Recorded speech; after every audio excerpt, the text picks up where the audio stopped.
Hello everyone, it's me, Patkun, the WeebDev. First of all, I'd like to introduce myself as a new character in the virtual space. So they call me the Magician's Dark. Not taking it from Magician's Red, I guess. I live in Tristane, working as a local wizard who casts dark magic for not so good purposes. The kingdom hires me to summon people from different worlds to make an isekai I mean to save the kingdom from monsters that attack it. So the other affinities of magic doesn't work because they don't comply with the scientific laws, I'd say. I'm not an physics expert or whatever. In order to summon a person from another world, you have to conjure enough energy to keep a wormhole open and not disintegrate any object that passes through it. But regular matter can't release enough energy to keep a wormhole open for long, so most of the summoners fail at doing this. But I was able to unlock one of the mysteries of the universe, the dark matter. The expansion of the universe brought it upon us. I can summon people from another world without problems using it. I guess pretty much at this point I have overcome the problems of our modern physics scientists. Whatever. I'm more expert than Vsauce and no, I'm not. Of course, I'm just joking anyway. Or so I think that would be a good plot for a story. I am actually an adult who works as a programmer for a living and still stuck with my Chunibyo fantasies. I need to work for a living because I am an adult and I have responsibilities of paying bills and stuff like that. A wizard, a programmer. Let's sink in. I started working on this character like a few days ago. After a few months of doing Weeb Sundays with my friend, I realized that it's about time. I talked to my other little sister, who I'll say have amazing drawings of different characters, and she was convinced of this project for 3 straight days. Not literally straight, because she had to sleep. For 3 days, she spent on drawing layer by layer to achieve this. Then I work on the Cubism editor to basically animate the character. That's a very short time for me to learn, but whatever. So, I've been using the rough sketched character my other little sister created on my streams and podcast. I'm so lucky to have my little sisters who are really good at art. Ha ha ha. I'm not, guys, I am not drawing for my own. I mean, I draw stick figures and I am proud of them, but I can't draw characters like this, unlike many other people who are probably not really extremely, but I'm not gonna over exaggerate, but some people are really good at drawing things like this, and I'm just here stuck with my own fantasies, and well, I have no other talents besides just probably solving programming stuff, but whatever. So I've been inspired by some of my friends who actually have characters, and I have been thinking that this is a kind of unique content I'm going to create. I'm still going by with the actual motive of this page, creating web content, programming, and tech contents. And with the addition of this character, I think it's gonna be great. I think. I don't really want to sound stiff when I say this because I'm just currently reading a script. I'm so sorry, guys. I'm sorry. Anyway, let's get on with the title of this video. Yes, I have watched Love Live Superstars yesterday, the raw Japanese version without subs. I am not bragging because I watch anime without subs. It's not that I'm really good at my Japanese right now. I am still learning, and yeah, I can't find time to learn Japanese and speak it fluently or understand it fluently. But whatever, I'll just uh, I'll just settle with my weeb instincts for now. So, watching the Japanese version without subs, I already love the first episode. Is it because it's actually good? Or is it just because it's another Love Live series and then I am just stuck in the hell? Well, I'll say this. No, I'll definitely say this. I experienced less cringe in the first episode than I did for the Love Live Sunshine. I'm so sorry for Sunshine fans, but yeah, I still love Daya though. Don't get me wrong. The intro. It's probably the intro. We are introduced to the character Shibuya Canon, who is really good at singing and know how to play a guitar. Yes, she was playing an acoustic guitar at the beginning of the episode. It's never been done in any other Love Live series, and I love it so far.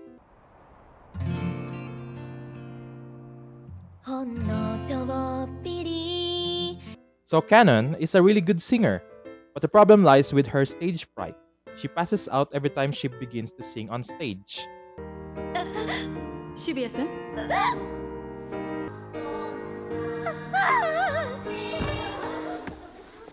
This issue basically makes her give up with singing eventually, but she still loves to sing, so she inevitably sings while walking on the streets with her headphone on.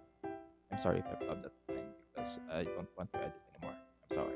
This leads to her meeting Tang Kuku, a Chinese transfer student.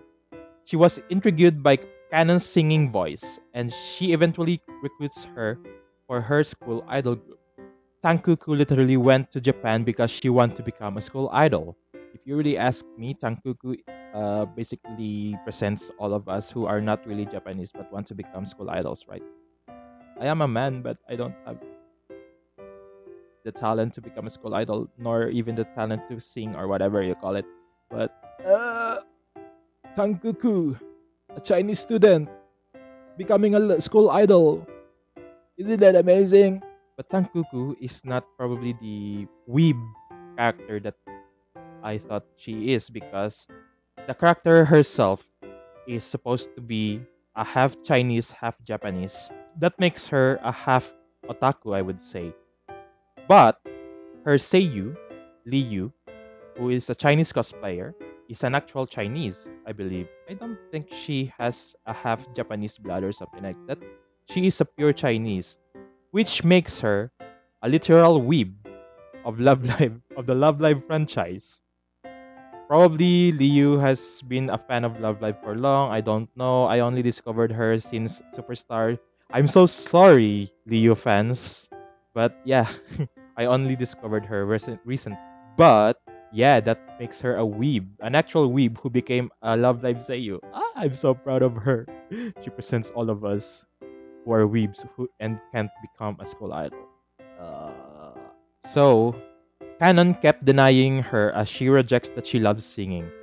She's tsundere, right? But Keke, or Kuku, doesn't buy this. Kuku knows that Canon loves singing. I mean, this is the Love Live franchise, right? And they all sing, of course, they're gonna love singing.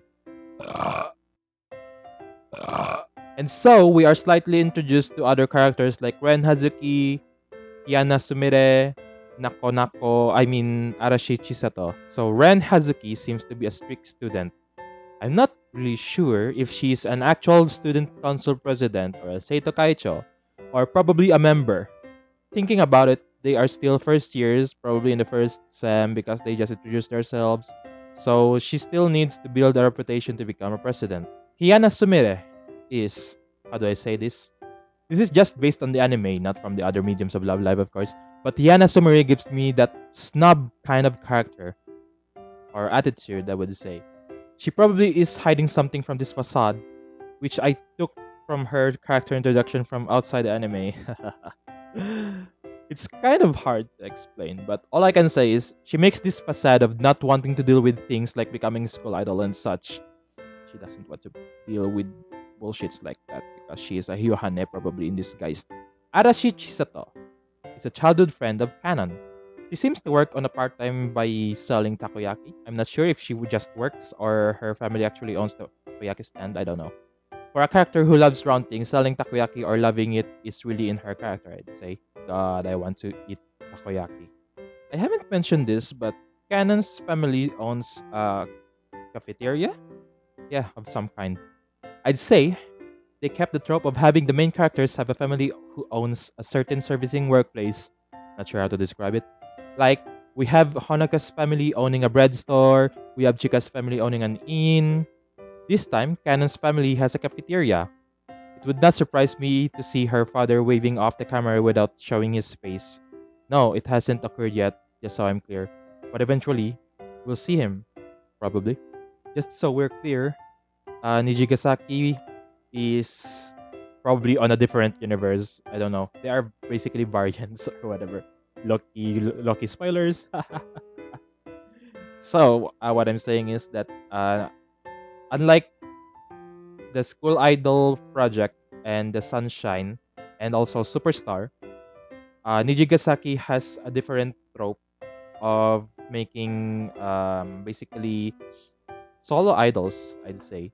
So we don't have a really what I'd say a main character of the series like Honoka, Chika, or Canon. Yeah, so you can't say that Ayumu is the leader of the group. I'm pretty much leaning on Setsuna as the leader, but whatever. Oh, what am I? Why am I talking about Nijigasaki right now? But this is important because some people are confused probably because Nijigasaki seems kind of um, branching off from the actual Love Live, from the sacred timeline of the Love Live universe. I'd say. Low-key references there, guys, if you have watched it. But yeah, what I'm saying is that since we don't have a main character there, so Ayumu or Setsuna doesn't have a cafeteria or an inn or whatever you call it, like Honoka has the bread store or whatever. Yeah. So, to add up, Canon also has a little sister. And her mother is shown right at the beginning. So, yes, we have the Honoka vibes there. I just realized that Chika was actually the youngest one in her siblings, as Honoka was the eldest one and have Yukiho as her little sister.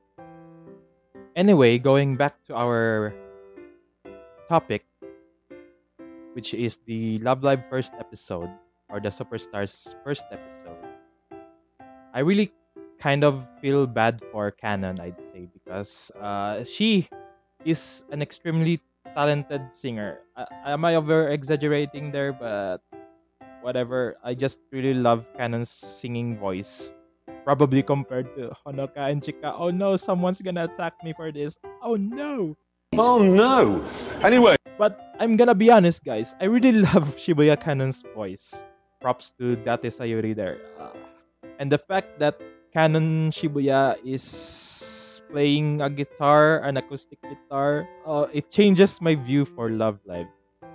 Probably because we haven't seen any character play an actual instrument besides Maki and Riko and Yu Takasaki. Yeah. They are playing piano. And yeah, we only had piano for the past few series. And I think this is low-key, but Rin Hoshizora also plays a what is it? What is it called again? Macarena. No, never mind. I forgot. I forgot the term. Uh, what is it again? I'm gonna look it up.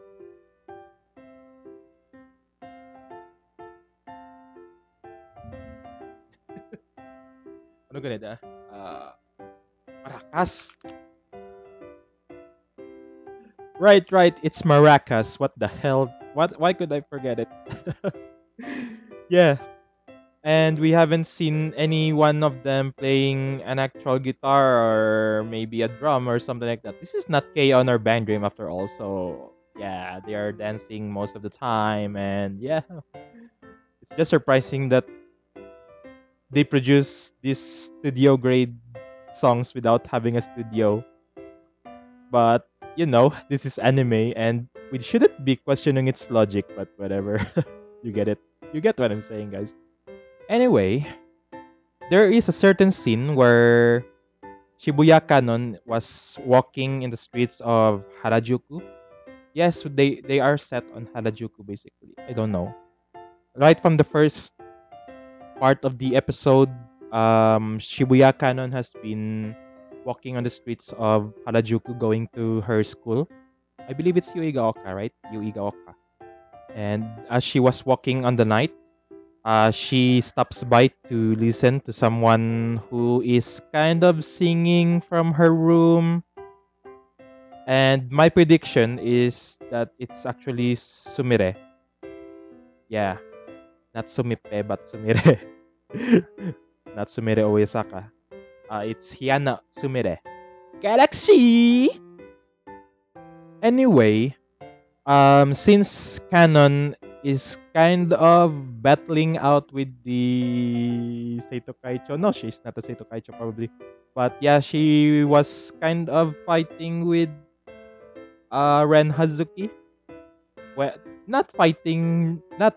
It's actually just an argument between them because Ren Hazuki has noticed that Tankuku has been distributing recruitment flyers for the school idol club, and yeah, I'd say it's illegal because she or Tankuku hasn't notified the student body or the director of the school or whatever you call it.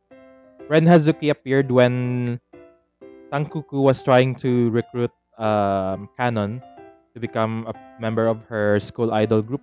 Probably it's a clash of talents or something like that because uh, it's kind of that Canon didn't agree with Ren Hazuki's views for the school idols or something like that. Probably a talent stuff like that.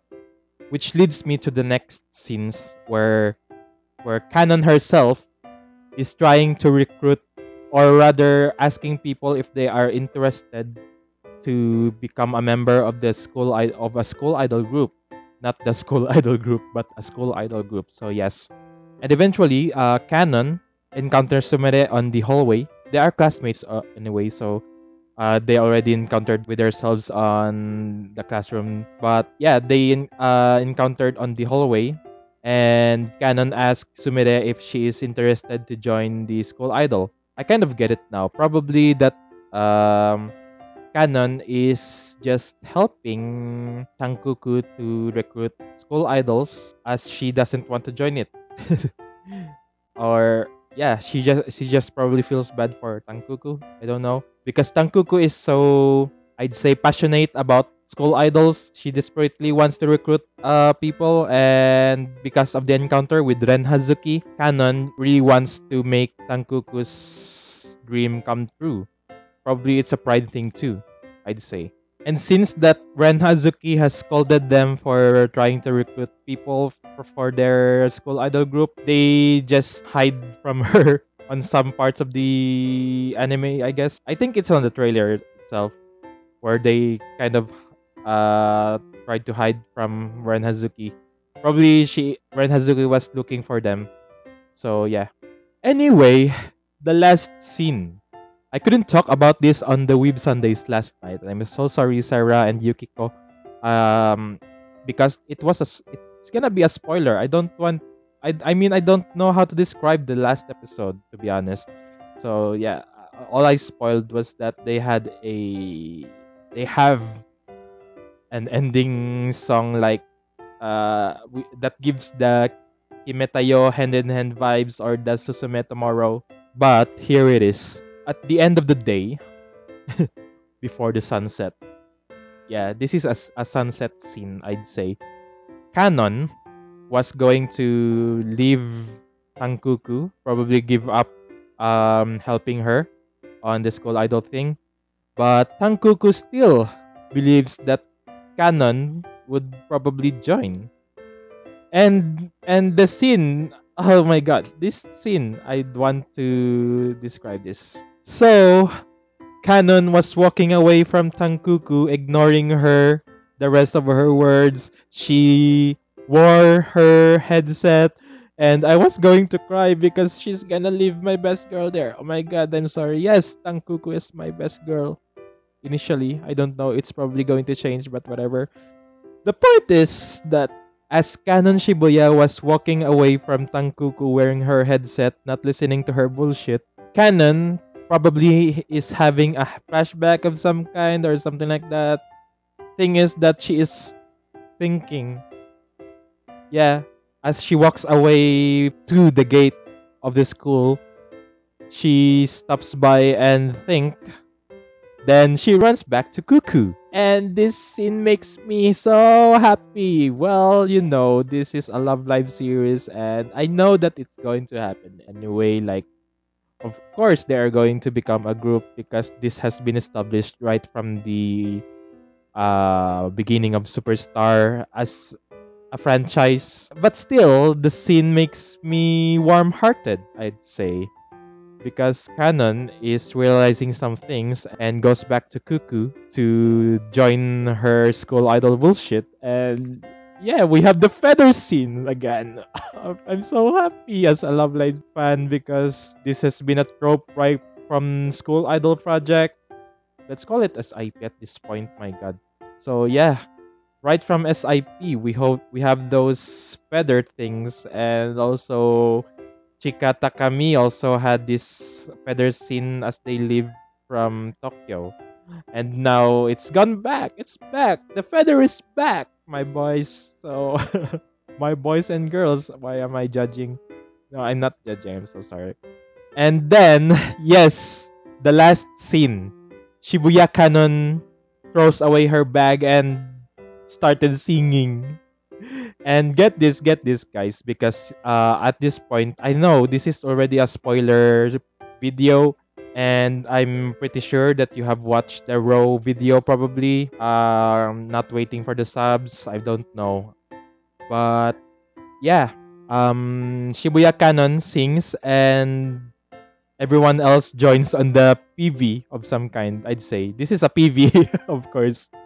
I'd insert PV at that. So the Kimetaya hand in hand vibes or the Susume Tomorrow vibes is not exactly like this. I mean, we have the Susume Tomorrow and Kimetayo hand in hand sang by three characters or three initial characters of the series. But this one is actually sang by five of them. And I think the title is Mirai Yoho Hallelujah. Oh my god, I can't wait to add it to my Apple Music. I really love it. I love Liela. I really love Liela. If one thing is missing though in the whole episode, it's actually the cameos of all Love Live what to call this? The OG Love Lives or the OGs. Yeah, we don't have Honoka here or the Muse or Aqua or even the Jigazaki, but whatever. Anyway, so the song ends with having Cuckoo on the scene clapping for Shibuya Canon. Well, the PV is actually different from the actual reality, probably. Probably this is just an imagination projected by Canon, like she's singing with the five members. I don't know, but yes, it ends up with Cuckoo clapping for Canon. It's like watching Nijigasaki all over again. I'd say. But yeah, overall, I give this episode a 10 out of 10. Probably. Probably I'm going to give 10 out of 10 to all episodes. This is so funny. But yes, I'd say I'm really looking forward to each episode. Probably because I'm a Love Live weeb at this point. No, I'll really be honest. This is not just me being a weeb for Love Live, but Love Live Superstar is just. It's probably, I'd say, the culmination of all the works of all of the members of all of the Love Live series from Muse, Aqua, and the Jigasaki even. This is the um, masterpiece they are going to create, I would say. So I'm not going to discuss any more about the other Love Live franchise in general. I was supposed to only talk about the episode, but there's just a lot of things about Love Live that makes me love it. So there you have it, folks. I'm still waiting for the actual sub version so I could understand their words more deeply. But yeah, it's because I am so impatient. I just need to watch the raw version. And good thing that I understand Japanese a little, so it helps me to watch the anime even without subs. I mean, I've been watching Love Live unsubbed right from Nijigasaki because uh, I guess there's a lot of spoilers in the internet. if I don't watch the episode right away. But yeah, I guess I'll need to reflect or create another video about the episode once the subs are out.